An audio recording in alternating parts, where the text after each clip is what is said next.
Hey guys, welcome back. Today I'm doing a bit of a different video. So I recently just acquired this 1982 Honda CB900 Custom from a college graduate and his father. Just got it in the garage, and I thought I'd kind of just do some, what's the word? Maybe just some videos kind of covering what I'm working on here. This is a very unique motorcycle. So it's one of Honda's last air-cooled motors back in the early 80s before they started doing water-cooled. This one does have the optional oil cooler on it. I would do a proper review video on it, but I can't get a video of riding it yet because it doesn't run, but it barely doesn't run. So today I'm going to start by taking the 4 carburetors off. That's right, there are 4 carburetors because it is an inline 4. What's unique about this bike is that it actually has 2 transmissions. It's got the main transmission, and then it's got a sub-transmission because it has a right-hand drive shaft assembly here. On that side, there's your final drive. The only real modification to this is this goofy, we're not going to talk about this well, it's a goofy back frame because they had chopped it for a bobber, I guess, and then kind of tried to undo it. But it also has a 4-into-1 exhaust, which may have an issue, or not an issue, but it may have a reason as to why it's not running properly. Sometimes those 4-into-1s require a larger jetting for more fuel because the 4-into-1 causes more exhaust flow, or exhaust suck, as I call it. But yeah, this thing definitely needs a little bit of love and attention. But see what we can do today. So I did pick up the garage a little bit for this. I got a table set out for the carbs. I don't actually have any replacement parts yet. I do have a box of parts here, but I kind of want to see what needs to be replaced before I go ordering crazy amounts of parts. The way this transmission does work, though, is that this secondary transmission has its own gear fluid, and it's basically a 2-speed jack shaft because you've got your normal 5-speed here, as you can see here.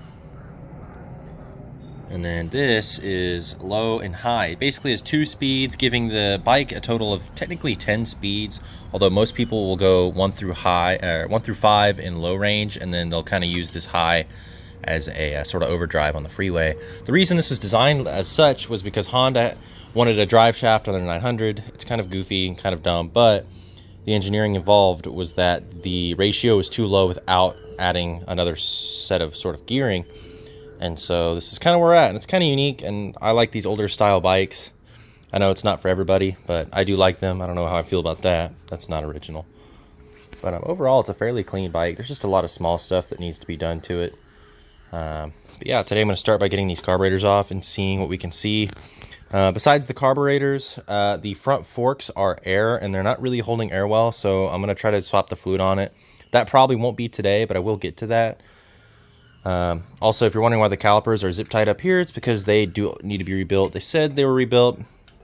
I think that was a bit of a goof up because they are definitely not releasing. They're kind of seized in place. So, luckily, I already bought a new AGM battery. It's a ETX 15 Lima 220 cold crank. I'm gonna go ahead and stick this on the trickle charger because I kind of used it a bit trying to get it started on starting fluid. So it's on the to-do list just to get this thing charged up.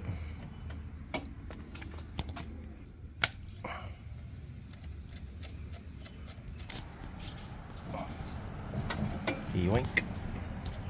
I'll pull the charger out of the van again later. I don't know where the heck I put it. Now I can go there, or I could just take it to O'Reilly's. They'll charge it for free.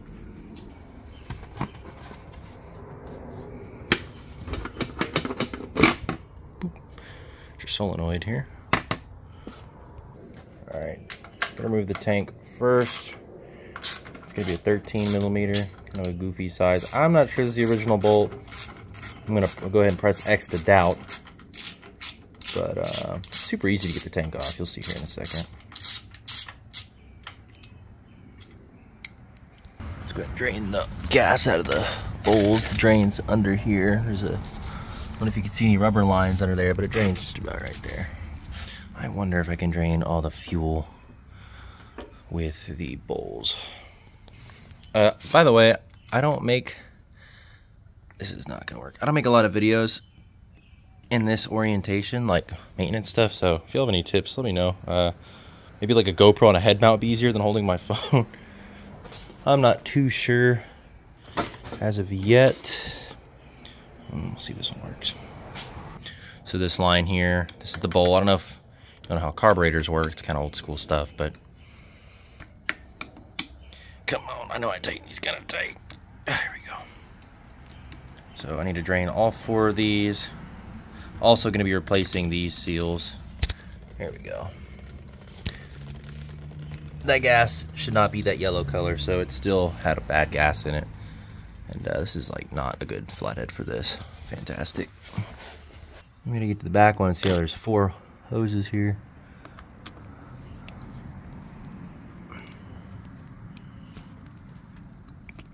I think I went really tight on these last time. I really need to get a smaller flathead, don't I? Hold on, I'm gonna go get a different flathead.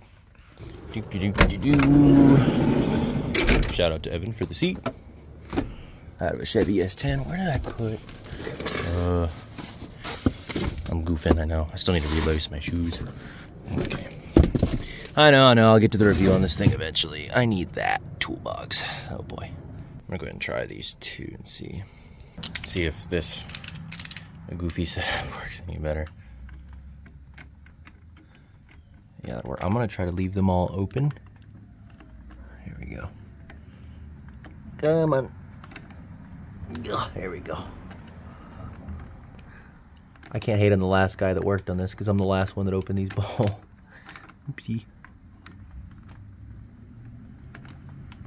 If this seems chaotic, it's because it is. Alright, we're gonna get this one.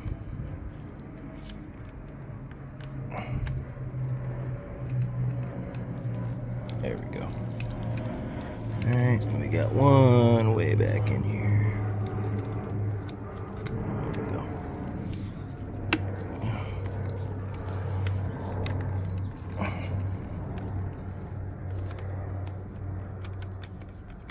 There we go. Let all that drain. That is not supposed to be yellow. I swear the tank has got clean gas in it. Alright, so once you get the tank, bolt loose the back. There's really just rubber holding it on the front, and then I got to get this flathead off. I actually replaced this hose the other day when I was trying to get it started off the trailer. So I made it a little bit longer than it needed to be, but it'll buff.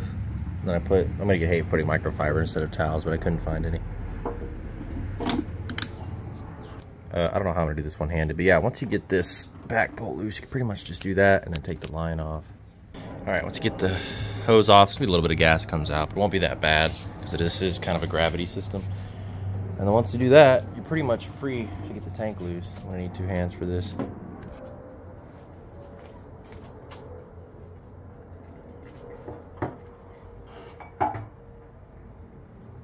That's it. I don't know where the heck to put this.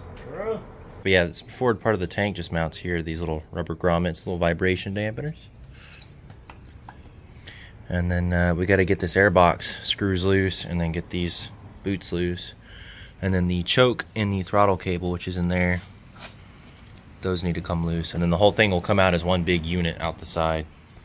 Okay, so once we're done, the tank off, just need to start removing all these boots. This video is just going to cover removing these. I'm going to have a little video for each thing I do. That way, if I need to go rewatch it because I forgot, I can do that. I mean, I've got a factory manual for it, but, you know, better safe than sorry when you're dealing with 4 carburetors. It's kind of a lot to deal with, so.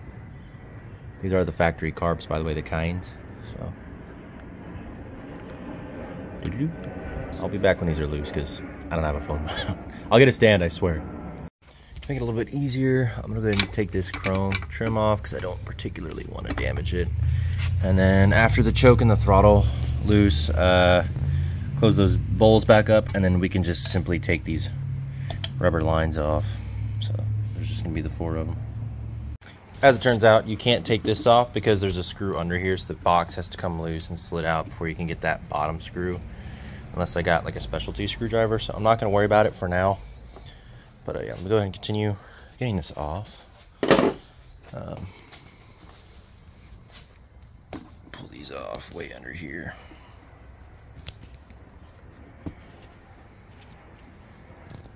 Arms are just skinny enough to get under the carbs. Okay, so what you could do once the box is loose, you can just kind of pull it back here to get that gap. Went ahead and undid these breather hoses to make it a little bit easier. I'm gonna come in here and try to mark some of the threading on here. So when I go to put it back, I'll kind of be able to see where it was. I don't know if I'll be able to get this one, probably not. They probably need adjustment anyway. I'm gonna be adjusting everything back to default factory settings because I know they were messed with improperly before. AKA the college father's words, or that he tinkered with it. Yeah, no bueno. No hate, I'm just, yeah, factory. All right, let me go ahead and, I'm sorry, there's actually another cable here. So choke, and, oh, okay, there's the main throttle and then the throttle return. I'm sorry, so there's throttle cables, plural, and here's your choke here. All right, I'm gonna go ahead and take this line off completely. That way it's out of the way. And I'm not particularly a large fan of this fuel filter that they decided on anyway. So that just goes into the main fuel rail down there. Yeah, should be a 10. I do have a maintenance manual for this over there, by the way. One of the best ones you can get. So I'm not too worried about that either. For the choke, I may have to get down in there. Okay, so when you're moving these throttle cables, this one here, you've actually got to come in kind of underneath, get it twisted, and then there's that channel there. Kind of, I can't really point at, but yeah, that'll go back in the front side. And then the other one comes out right there in the back side. You can see the little channel there for it and a little oval spot right in there. So those both are loose. Now I just gotta get the choke before my phone dies. Alright, so first I'm gonna come in here and loosen this Phillips. I'm not actually sure if these are Phillips or JIS because it's Japanese Honda. They're probably JIS, but I'll be careful with it. JIS is a Japanese style Phillips essentially. Okay, so we're not gonna take it off, but I'm gonna get it loose enough. We'll keep track of everything. This is our choke control. This one should come off fairly easily. Maybe, if it wants to focus. See where it's down in there. Come on.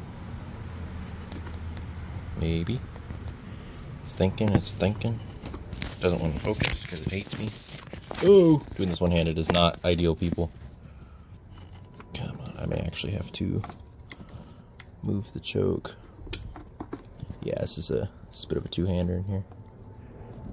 Okay, all I did to get this loose was pull the choke, kind of pull that choke all the way, and then you can actually pull enough slack here in the cable, and that'll give you enough to just go, it just goes down and out. So now I should be able to get these out. Okay, you just gotta kind of wrangle her out, and there they are. There you go. Right before my phone died.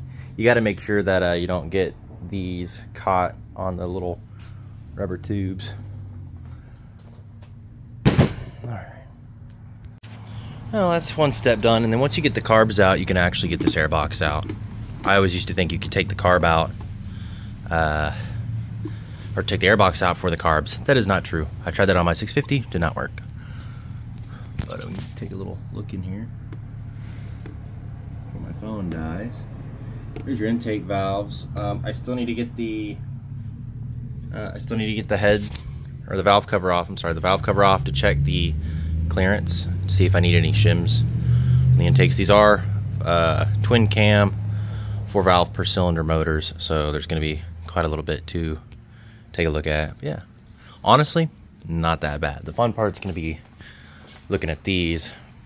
So you've got your choke levers here, and then you've got your main throttle levers. Main throttle lever over here. So you can actually see how this works. And these, I believe, are vacuum actuated for a smoother bit. And there's your jet needle on all of them. So these are actually the fuel. These are the fuel rails. So I'm going to be putting new seals on all of these. And then I'm going to go ahead and check the air solenoids, which should be in here on all of them. There's 4.